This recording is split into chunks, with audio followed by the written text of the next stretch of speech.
I equate a good gangster up there with a doctor or a good lawyer. There's good gangsters, there's bad gangsters. You know, it's like anything else in life and any other segment of life.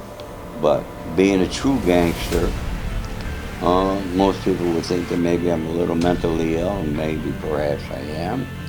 But to be a true gangster, you have to be intelligent. You know, you mentioned a few guys that I knew. And what separates those guys? Meyer Lansky, Frank Costello, Carlo Marcello, Sonny Franche, Jimmy Cacciato. Jimmy Cacci, even though there was a period of time he couldn't read or write, but they were still smart.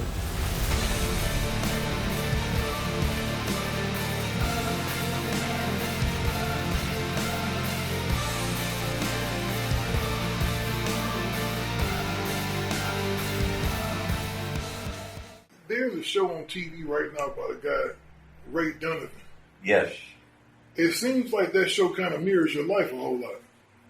In a way, yes, because when I came down to Hollywood, I knew Dino De Laurentiis, Ralph Serpian. I don't know if anybody knows who Dino De Laurentiis was, but at that time, back in the day, he was biggest independent producer around. He did King Kong, across 134th Street, and tons of movies. I became close with them. He came from Italy. They were involved with Carlo Ponti over there in the film business. And he was very successful, and I became friends, and next thing you know, there's a problem here, a problem there. And I went out, I talked to people, they were easy problems, I just sitting down with people. I contribute my experience as a salesman of someone in church for understanding people and be able to sit down and take care of a problem. So you were what they would call a fixer. I was known as a Hollywood fixer. How much of that show you think they borrowed from your life? Oh, I only think maybe somebody, someone picked up something, and the writers, once a writer gets something, they change it all so totally different.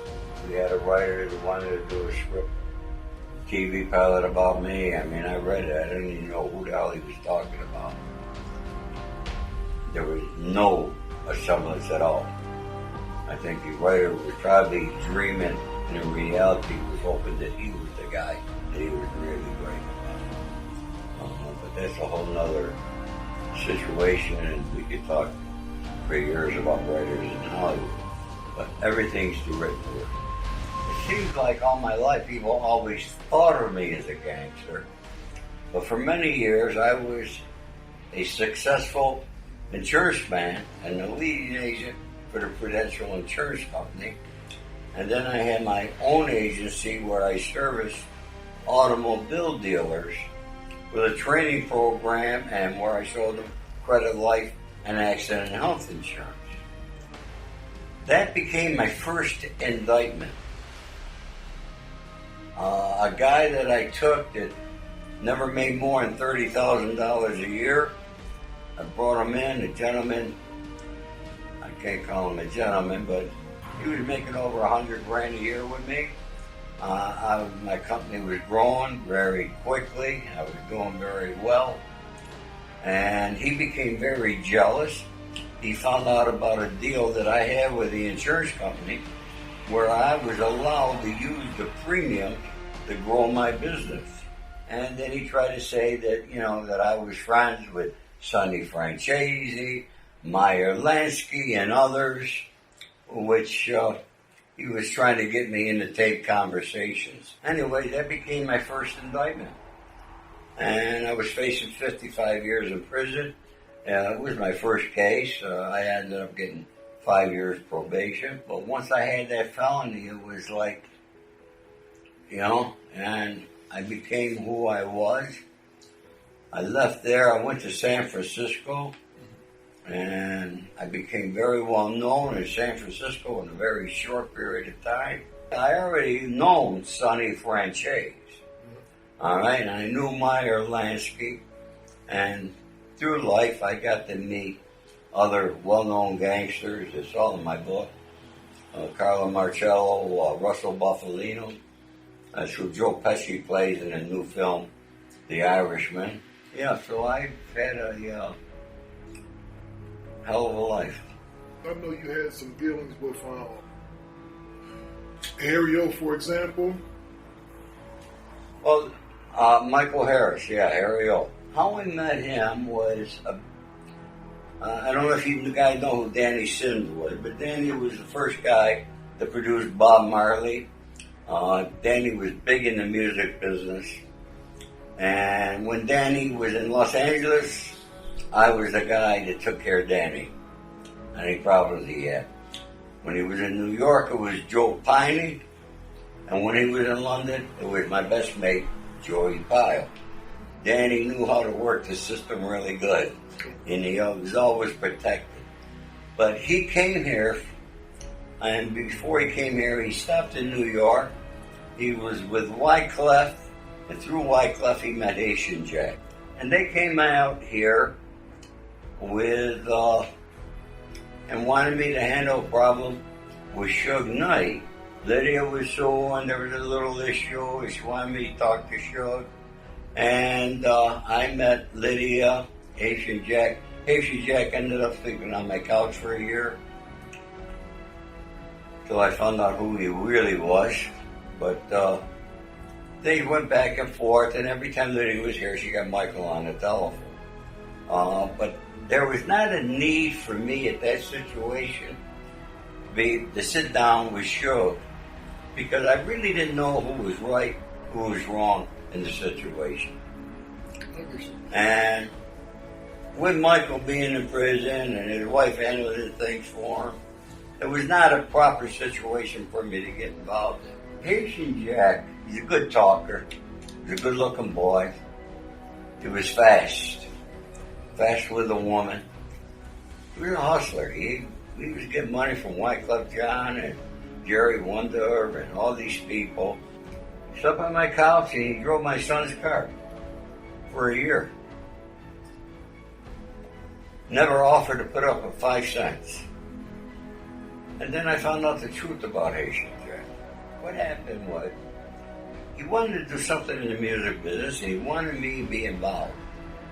And unbeknownst to me, he was going around Los Angeles telling everybody he was with me. So that was sort of like a guarantee on him when he was mentioning my name. Wyclef, he and I became friends. Wyclef called me, and it was around Christmas time. And he was good friends with Naomi Campbell. And Naomi was being stalked by this guy out Long Island. I think this was somewhere in the 90s. So I called Naomi, thought I was coming. She happened to be having a Christmas party. Well, I went there. She had valet parking and all that there. I told the guys, leave my car here. I went in. Naomi brought me into her office. We talked. She gave me the information I needed. I said, thank you. I gotta go. She said, we'll stay at the party. You know a lot of people. I said, I really have to run, I said, I'll just walk through and say hello. So I walked through the room where the party was and said hello to a few people. A few days later, I'm sitting in my chair at home. Jack's sitting on his couch. I lived over on Swall Drive at the time. I found the guy's address in Long Island. They went to his home in Long Island. And when they got there, they put him on the telephone with me. And I told him exactly that I did not want him to even think about Naomi Campbell. He wasn't the emailer, he wasn't the caller, he wasn't the look at it. He's not the telephone. I said, no. I said, see those 2 guys in front of you right now? He said, yeah. I said, they're being very nice right now. I said, if you ever see them again, that'll be the last faces you're ever going to see. Jack gets up, goes to my dining room table, and calls Naomi and says he took care of it. Oh, wow. So he was just trying to he was trying But when I found out everybody wanted to say that Jack was up to kill, Jack took credit for killings that other people did. Oh, so pretty much what you're saying is Haitian Jack wasn't no gangster. That's what I'm saying, not in my book. Like I said, he was a fast talker, good-looking guy, and he hustled everybody, never worked a day in his life, or made a legitimate dollar. Not that I'm all that holier than thou, but if we make money together, or I'm taking care of you and you make some money, you're going to come over and say, here, do the right thing. Exactly. I had an overstock of what they call them in those days, DVDs and CDs from Universal. So my mate, Joey Potter, the boss of London, had a guy named Ron Winters. Ron was big in the music business. And Ron was a conniving son of a bitch. He was good at it. He was a good con man. Said he wanted to buy him. We had came to a price. And then he told me he's wired the money to me. I give him my banking. I'd be there waiting. Call my bank. The fucking way. I called Ron. Oh, he'd actually give me a number that he transferred. Nobody could find that number.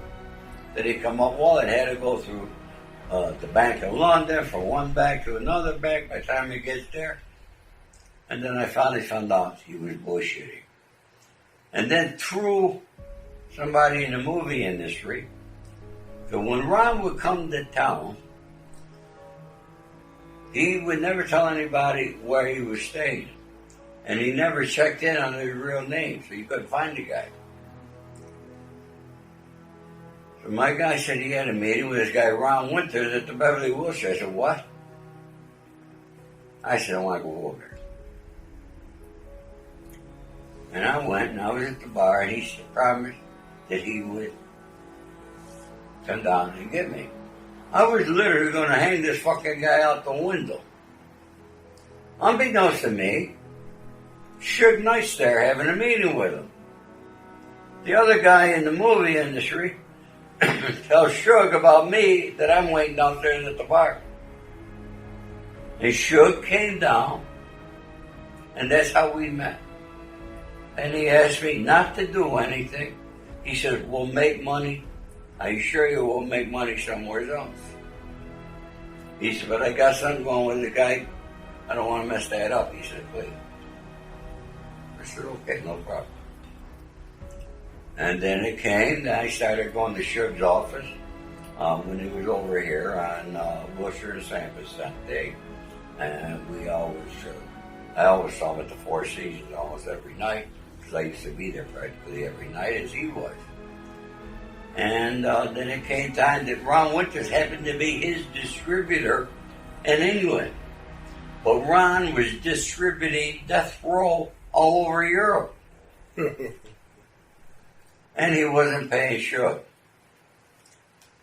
So Suge came to me. My mates, we got the first million. Like, when we got the first million, our deal was that I would do it for 10%. But we wanted to handle it every month. What happened was I think he got violated. He was in prison.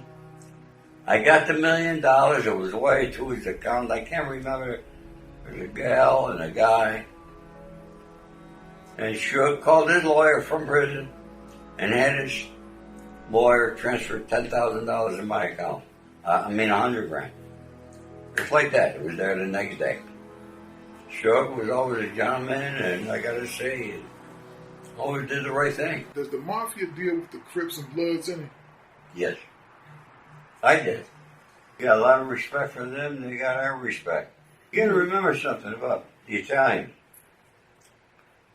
And particularly us guys from New York. I never knew about fucking prejudice, racial, I never knew about that shit. I was brought up in New York. We had black guys we went to school with. I was friends with them. All right? We never had none of that stuff.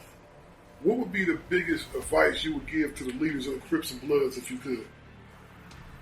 Teach your men that there's a better way of life. Teach your men and I know for a fact, I had a conversation with Mike, he tried to tell his boy what to do with their money, how to save it, how to invest it. Because living this kind of life you're eventually going to die or go to jail.